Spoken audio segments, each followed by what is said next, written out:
सूरज ढलने वाला था और किसान राजू ने अपनी मेहनत का दिन खत्म किया। उन्होंने अपने सामान और हथौड़े ठेला पर रखे और घर जाने की तैयारी शुरू की।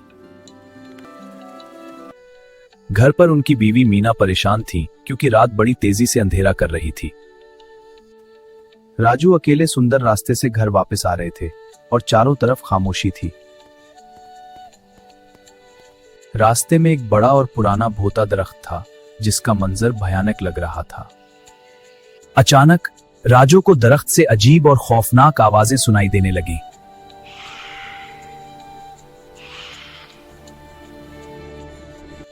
वो देखने लगा कि दरख्त के पीछे कुछ लाल रंग का हलता हुआ नजर आ रहा है।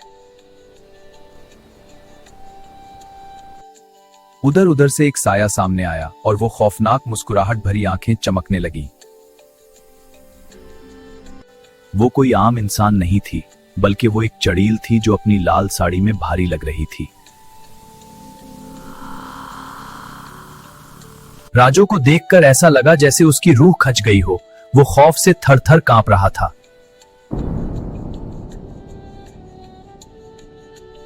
चड़ील हवा में तीरते हुए राजू की तरफ बढ़ने लगी और उसके बालों का मंजर भी डरा देने वाला था। आखिरकार राजू ने अपनी जान बचाने के लिए तेज रफ्तारी से भागना शुरू कर दिया।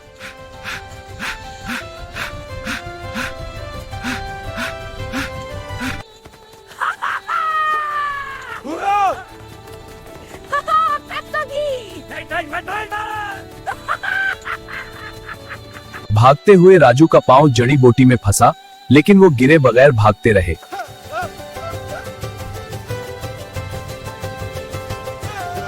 चड़ील ने राजू का गामछा पकड़ने की कोशिश की, लेकिन एक लम्हे में वो बच गया।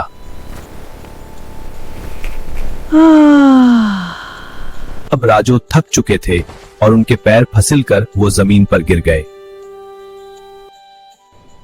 चड़ेल अब उनके ऊपर थी और उसका बड़ा साया राजू पर गिर गया।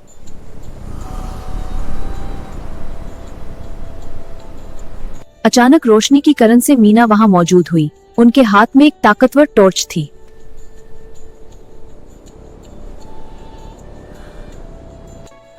चड़ील, तेरी शरारतों का वक्त खत्म। मेरी आंखें! बस करो डरपोक औरत। मीना ने बहादुरी से टॉर्च की रोशनी चड़ेल की आंखों में डाली, जिससे वो आंखें चोरा करने लगी। चड़ेल डरकर भाग गई और राजू और मीना हंसकर खुशी खुशी अपने घर लौट आए।